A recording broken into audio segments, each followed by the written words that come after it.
Valerie, why are you sitting there?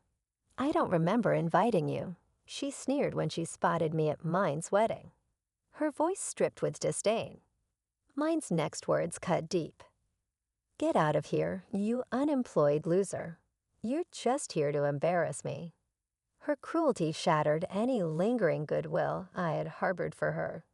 Defeated, I muttered, "Fine, I'll stay out of your life," and quietly exited. As I left, a sudden commotion erupted, drowning out Mine's cries for help. Leaving the venue, I walked alongside Conrad, my husband, whom I had married a few years ago. On Valerie, a freelance illustrator, I began recounting my current circumstances. Conrad, often away for work, was my pillar of support. Then life threw a curveball. News arrived that my mother had fallen down the stairs back home, fracturing her leg. While not life-threatening, she needed care during her recovery. The looming question remained, who would be there to provide it? Dad had recently injured his back and relied on a walking stick, leaving him unable to assist Mom. I initially helped my sister, Maitline, who still lived at home. She could pitch in while I offered weekend support. However, Maitline dismissed Mom's injury, insisting, "It's just a fracture. She can manage on her own." Her indifference and frequent insensitive remarks made me doubt her reliability in caring for Mom. Eventually, I made the decision to move back home to take care of Mom while Conrad was away. While my parents welcomed my return, Maitline did not share their enthusiasm. "Why are you back?" "You're in the way," she grumbled whenever our paths crossed in the kitchen or living room. Whether out of long-standing animosity or jealousy, her hostility made living under the same roof challenging, prompting me to avoid confrontation with her. Despite my efforts to focus on caring for Mom, Maitline continued to antagonize me. I took on Mom's household responsibilities, enduring Mine's criticisms of my cooking, and even finding laundry strewn in my room on occasion. Though her actions were immature, I chose not to engage. 2 weeks after my return, a knock interrupted my thoughts, prompting me to open the door, curious about Mine's sudden visit. "Are you ever going to work? All you do is stay home, aside from shopping or going to the hospital. You're not even working, are you?" she accused. I tried to explain that I worked as a freelance illustrator on my laptop, but she didn't understand. "So you sit there drawing pictures on your laptop and expect that to count as a job. That's no different from being unemployed and holed up at home. Having someone like you in the house is the worst," she retorted angrily before storming off to her room, her footsteps echoing her frustration. A few days later, Maitline announced, "I want you to meet someone. Wait in the living room." We followed her instructions, and soon she returned with a tall, slender man whose hopeful expression seemed highlighted by the mole under his left eye. "Nice to meet you all. I'm Rodney, Mine's fiancé." "Thank you for having me here today," he greeted us warmly, extending his hand for a handshake. Surprised by the unexpected visitor, my parents and I exchanged greetings with him, unsure of what to make of this introduction. "Nice to meet you," we greeted. Rodney was taken aback by the revelation that Maitline had a fiancé, a surprise to both us and our parents as they began sharing their story. We exchanged puzzled glances. "I met Rod at work. He's incredibly sincere, capable, and wonderful," Maitline gushed with admiration. "Don't flatter me too much." Rodney chuckled, clearly enjoying the attention. They laughed and reminisced about their first meeting, what drew them to each other, and their future plans together. Rodney spoke fondly of Maitline's outgoing personality, which struck me as odd, since the Maitline I knew was often rebellious, self-centered, and lacked empathy. It was hard to reconcile this description with the sister I grew up with. "I really want to marry him. Please give us your blessing," Maitline implored our parents, her eyes earnest. From my perspective, Rodney seemed too good for Maitline, and I had no objections to their union. Surprisingly, my parents shared the sentiment. Though caught off guard by the news, they smiled warmly and offered their blessings for the marriage. After Rodney left, while tidying up the tea and snacks, Maitline confronted me. "Jealous, aren't you, Valerie?" "Jealous of what?" "I'm marrying a wonderful, good-looking, high-earning man, something you could never pull off," she taunted with a smug smile. I met her gaze calmly. "I'm not jealous." "I'm genuinely happy you found someone so wonderful," I replied evenly.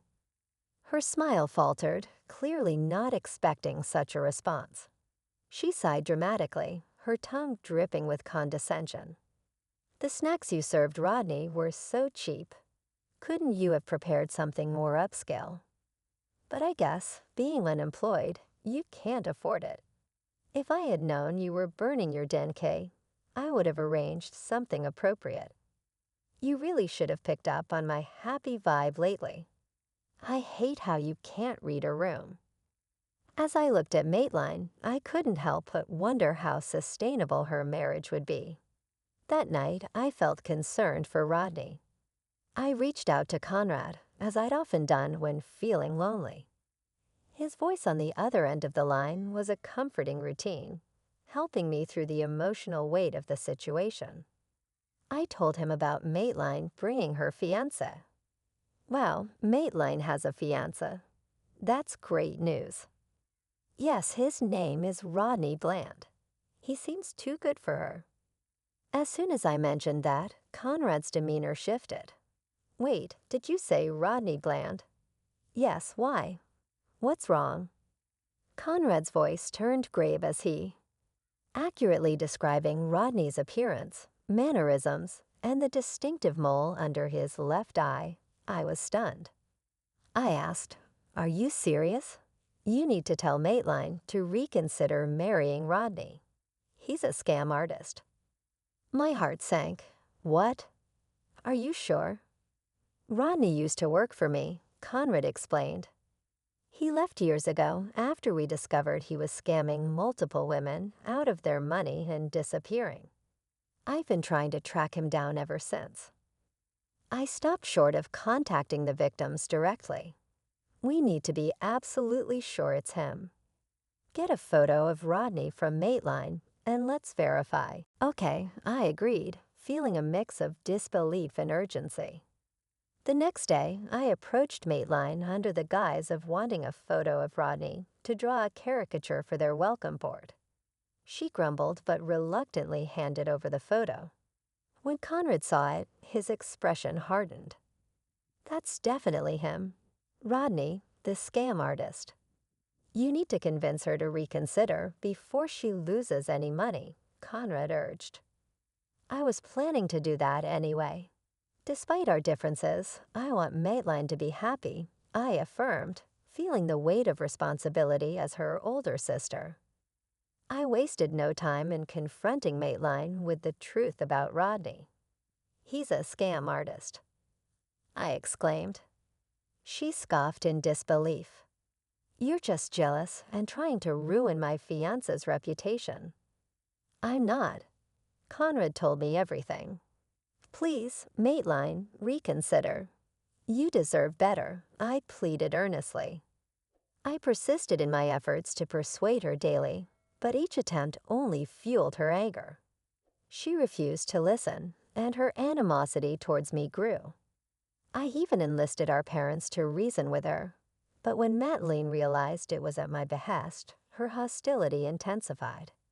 She began to harass me openly, bursting into my room to berate me for being unemployed or banging on my door to disrupt my work. Despite neighbors' complaints, their hostility towards me persisted unchecked. I had reached the end of my patience and goodwill as her sister. While some might argue, "She's your only sister. You should keep trying." There's a limit to what I can do for someone who refuses to listen and continually harasses me. I resigned myself to seeking advice from Conrad and my parents on how to proceed. On the day of the wedding, I arrived with a modest wedding gift and entered the opulent venue. The setting was grand, the food lavish, and mine's friends and relatives were already immersed in the celebration. As I observed this sumptuous spread being served, I noticed something unsettling. No drinks had been offered to me, while my parents were enjoying a full-course meal nearby. When I queried the staff, they promised to check on it and disappeared. Moments later, mine, resplendent in a pristine white wedding gown, approached me. The click of her heels echoed in the grand hall. "Valerie, why are you sitting there?" "I don't recall inviting you," she remarked coldly. Not just myself, but also my parents, the guests, and even the staff turned towards Maitline in astonishment. The lively venue, alive with chatter just moments ago, fell into an eerie silence, punctuated by hushed murmurs.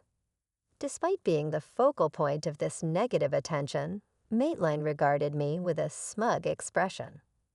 "You have the nerve to show up here after insulting my fiancé." Unbelievable. "Oh, but I guess being unemployed means you don't understand basic manners," she sneered. My parents, standing beside me, intervened. "Maitline, stop this. It's your wedding day." Ignoring their pleas, Maitline persisted. "How can I enjoy my wedding if people know my sister is unemployed? Just leave. You're embarrassing me." With a heavy sigh, I rose from my seat.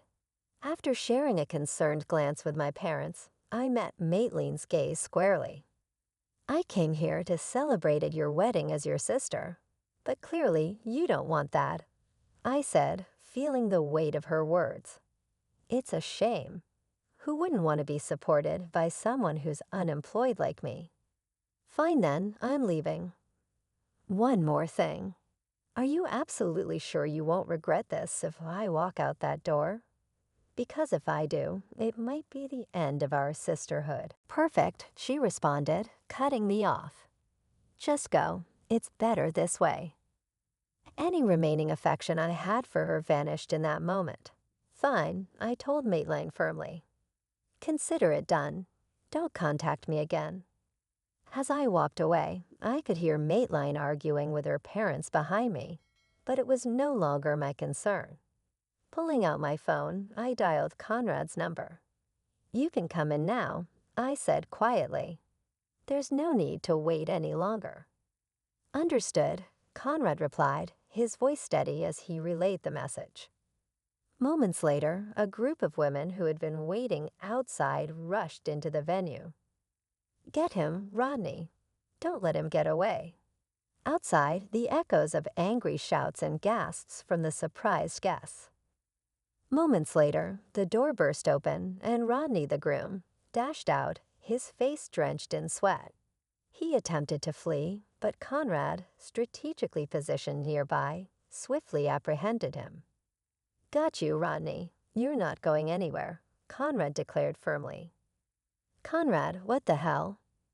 Mine's furious voice cut through the commotion as a group of women hurried over to confront the bewildered Rodney. "Are you trying to ruin our wedding?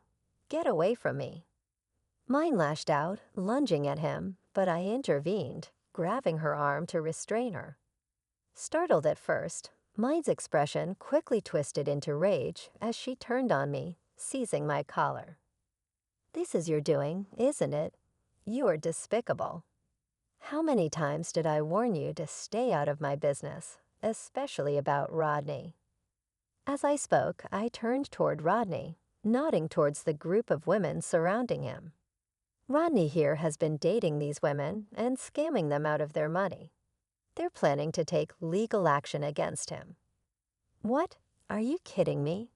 This isn't a joke, Maitline," I said sternly, looking at Rodney, who avoided eye contact, clearly uneasy. Maitline, stunned, muttered, "Rodney, you can't be serious." Rodney, visibly shaken, looked down and attempted a smile as he addressed the women around him. "Why bother with lawsuits? Let's settle this. I'm about to marry a wealthy woman. I can compensate you." "Wealthy?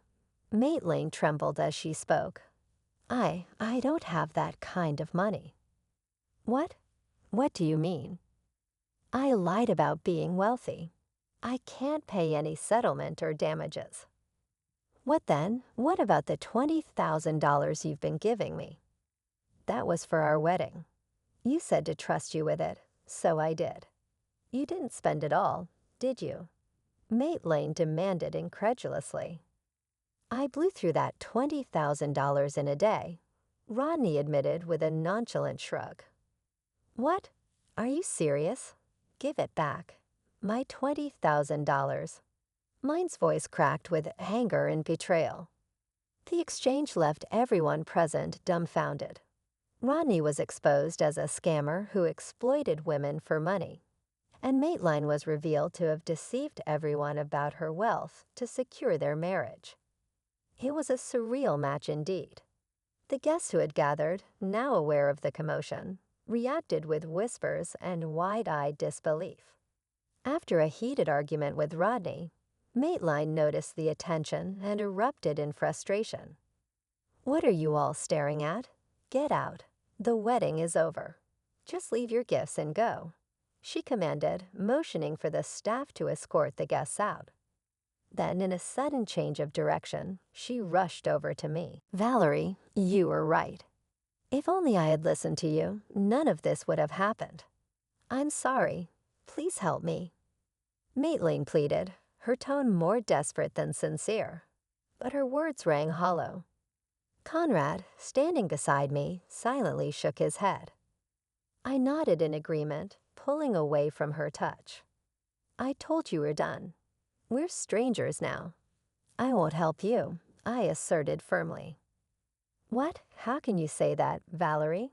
You're abandoning your own sister. Maitline protested, her voice tinged with disbelief and desperation. I don't have a sister anymore. Goodbye, Maitline.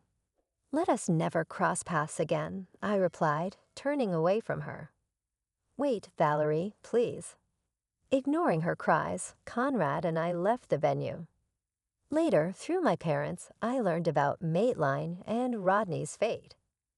Maitline was disowned and expelled from the family home, forced to move in with Rodney due to their legal marriage. Rodney faced lawsuits from the women he had deceived, leading him to take out loans to settle the debts. The strain of financial ruin ultimately shattered their marriage, ending in divorce. Now both destitute, their once promising union had crumbled. About 6 months after mine's ill-fated wedding, my mother's fracture healed, and life resumed its usual pace. My temporary assignment concluded, and I returned home, visiting my parents periodically. A year later, Conrad and I welcomed our first child, blessed with the support of our loving families.